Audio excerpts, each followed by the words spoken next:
Welcome back to Kim Daly TV. Are you exploring franchises and bumping into all the fees, the evil fees in franchising? Why are there so many fees? Have you found yourself saying this? If so, then this is the video for you. Welcome to my channel. My name is Kim Daly. I am so happy and grateful that you are here today, especially if you're new to my channel. Hello and welcome. So, as I said, my name is Kim Daly and I'm a franchise consultant, and I've invested the last 22 years of my life helping people just like you learn about franchise opportunities by specifically matching their background, interests, skills, finances, and life goals to some of the best franchisors out there today. Now, if you stay with me to the end of this video, I'm going to share how you could be my next candidate. All right, so let's get into the fees. The evil fees in franchising. How dare those franchisors? They jack up the cost of starting a business. I'm joking because I've been a consultant for a long time and I've heard it all. And I know that the fees are a big deal. So let's define the two big fees in a franchise. There are a lot of business expenses that people will kind of categorize as fees, but really there are only two fees that are common to franchising. So the first one is the franchise fee, and the second one is the royalty. So let's start by defining these two fees. So the franchise fee is the one-time fee that you give to the franchisor. So the day you sign your franchise agreement, you go to the bank and you wire that money, and now you are officially a franchisee. So that franchise fee, I call that the cost of entry into their Disneyland. Okay, so you pay that fee, and that's what buys you instant access to the business plan, their initial training, vendors, technology, marketing, ongoing support. That fee is the difference between you as an entrepreneur out there trying to stop and create all of that and figure out how to make money, which is what leads most entrepreneurs out of money, or paying that fee and having instant access to all these ready-made systems and tools that allow you to hit the ground running and start building a profitable business. So is the franchise fee worth it? Ask yourself that question. What's so awesome is on my podcast, I interview owners, and I have met so many franchisees who were former entrepreneurs. And I love to ask, okay, so you've done it the hard way as an entrepreneur, and now you're doing it as a franchisee. So I'm assuming you're always going to be self-employed, right? Inevitably, you'll get the yes. And I'm like, okay, so will you ever go start another business from scratch?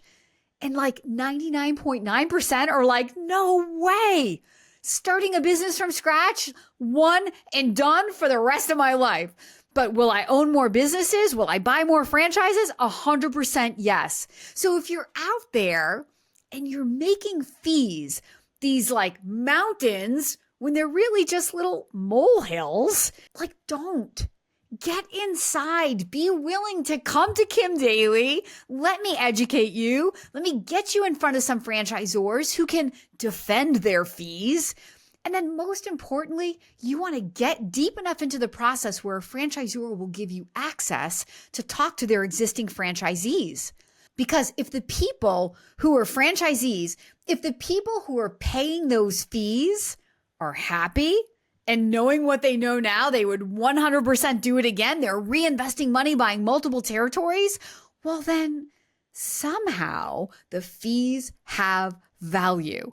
But if you stay over there on your side of the fence and you try to solve all the problems without proper due diligence and education, more than likely, the conclusion you're going to draw is, those fees, they're too expensive and you can't make money. And that is emphatically untrue. Okay, so that's the franchise fee, the one-time fee. The ongoing fee that you give back to the franchisor is called a royalty. So the royalty is a percentage of your gross sales typically, and that's paid back to the franchisor on a monthly basis. So let me say this. All franchisors make money from their franchisees. I mean, hello, don't they deserve to make money? It's their business model, right? Very quickly, when you start exploring franchising, you realize, wow, I want to be the franchisor. I want to be getting 7% of, hundreds of franchisees' gross revenue every month. But if you get to that conclusion, like I want to be the franchisor, come talk to Kim Daly because I will talk you down from that high in a split second. Being a franchisor is no joke. In fact, it's probably one of the hardest and sometimes most miserable ways to make money.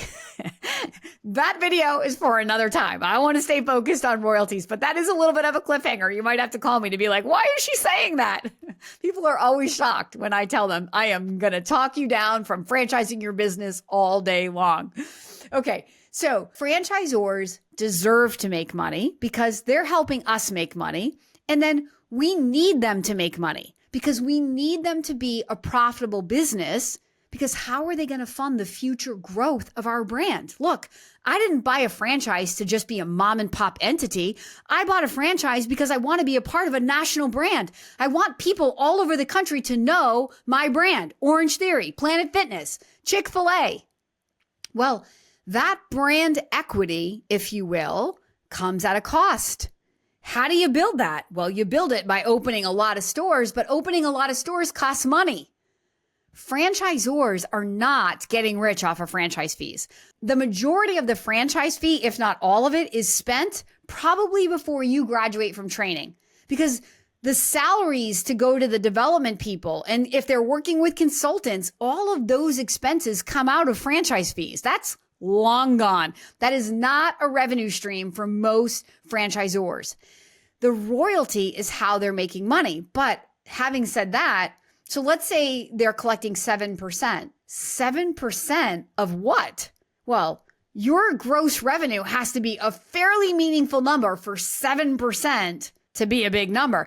And they need you multiplied by hundreds, if not thousands, for 7% to be meaningful to run a company off of it, right? So if a franchisor is trying to exist off a royalty, like, first of all, you need to run very, very fast unless they are very, very big franchise. All franchisors need another source of lending up front. They either need deep pockets, or a lot of corporate stores that are very profitable and they could be funding the growth of the franchise off of corporate stores, or they need private equity. But they need money that is not coming from franchise fees or royalties, especially like in the first 100 or 200 units.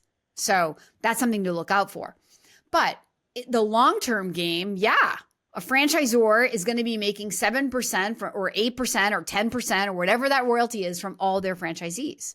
Now, here's what I want to say about the 6 to 10%. If you were my candidate, I would walk you through this.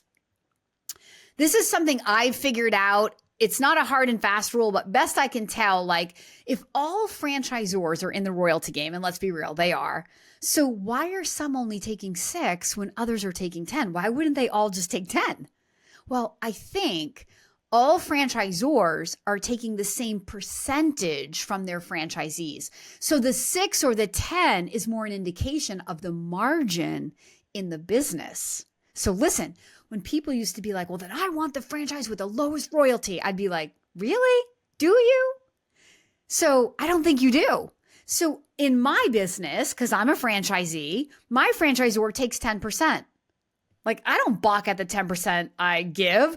I look at the 90% that I keep, right? Who cares? And in my business, other than my royalty, my time is my biggest expense.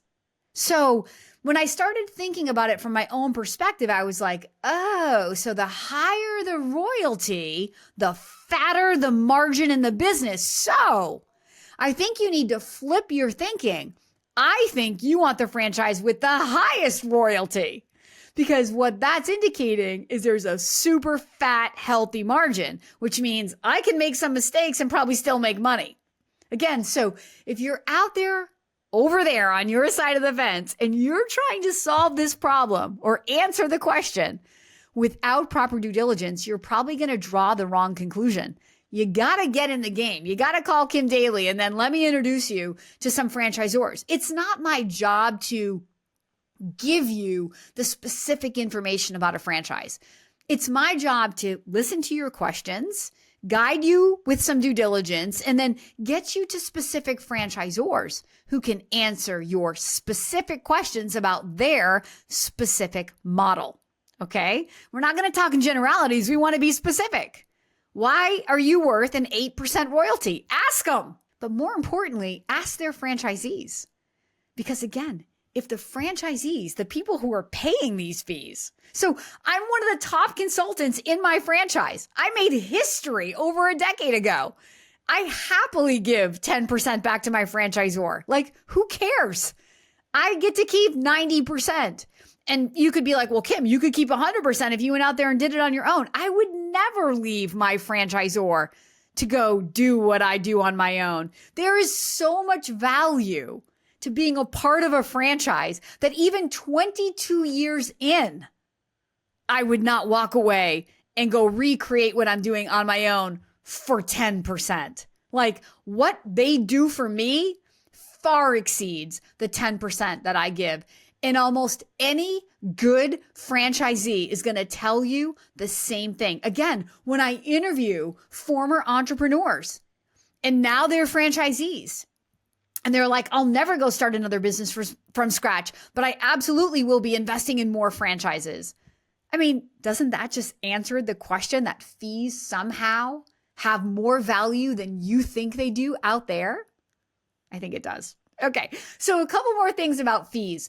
A lot of times when candidates on the outside or people thinking about franchising, they get their hands on an FDD, God forbid they do that. They start jumping to all kinds of conclusions, which generally are not good ones, because they're looking at all of the expenses in the item 6 of the franchise disclosure document, which if you're new to franchising, the franchise disclosure document is the legal documentation of a franchise. The Federal Trade Commission regulates the disclosure of information to you, the candidate or the potential investor, and all of that information is contained in this franchise disclosure document. But if you're working with me, I'm going to coach you on the FDD, when to use it, how to use it, more importantly, how not to use it.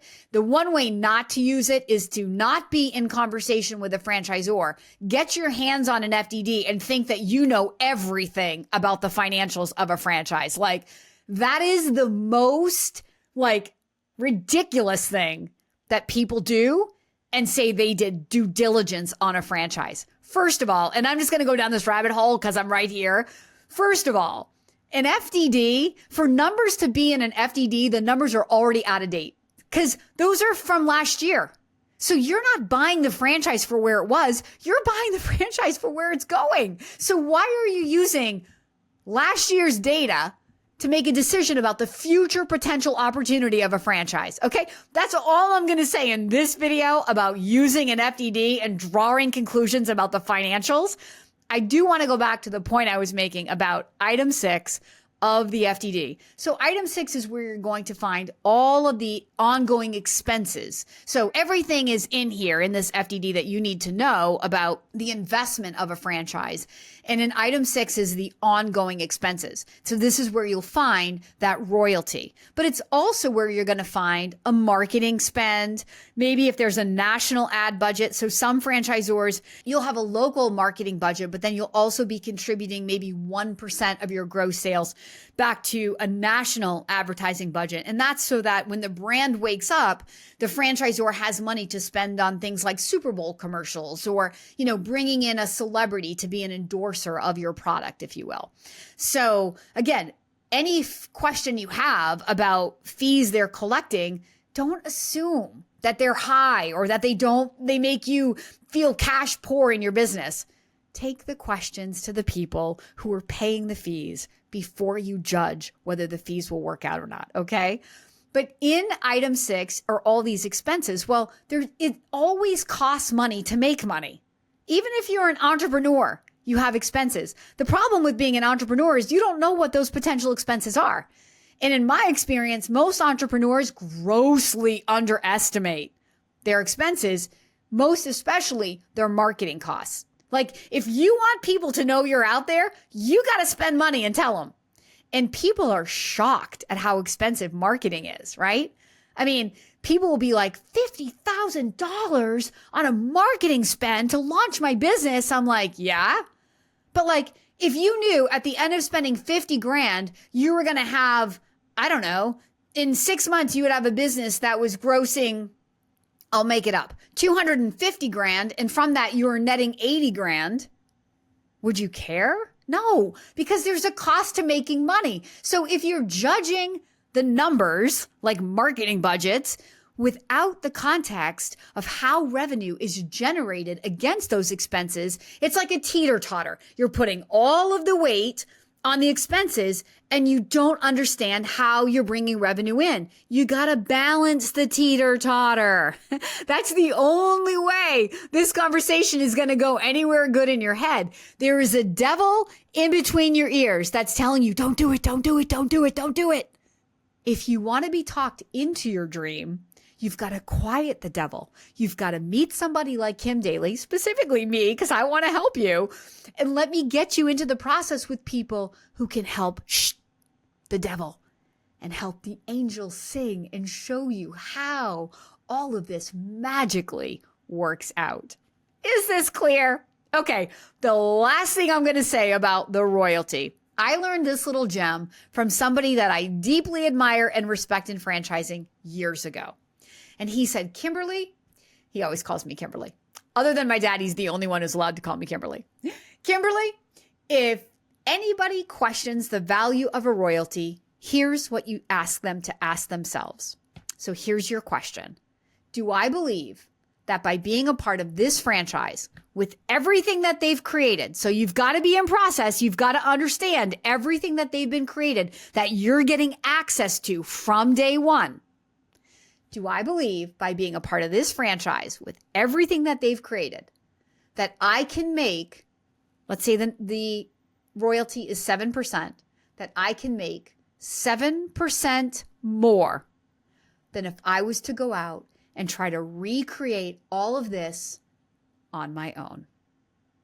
That's the final thing I'm going to say, because I think you can sit out there when I frame it like that and you can go, oh, 7%? Most mom and pop businesses are doing, I don't even know, barely $100,000 a year.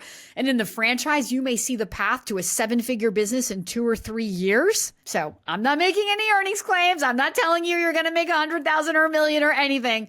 I'm just making the point. Please do proper due diligence. Don't believe the lies. Don't believe the lies in between your own head. Reach out to me. I promised you in the beginning of the video that if you stayed to the end, I would explain how I could be your franchise consultant and your daily coach. All you have to do is follow the link in the description below. Contact me using my form and I will reach out to you and we will have a conversation and we will see if you are ready to begin proper due diligence of a franchise. My services are totally free. I will explain that when I meet you. Or you can watch a video of that because I have one of those right here on this channel. And thank you so much for staying to the end. I hope that I have resolved your self-talk, your negative self-chatter about the evil fees in franchising. And now you can educate the rest of the world because now you know that the fees are justified. Thank you so much for staying until the end, and I'll see you in the next one.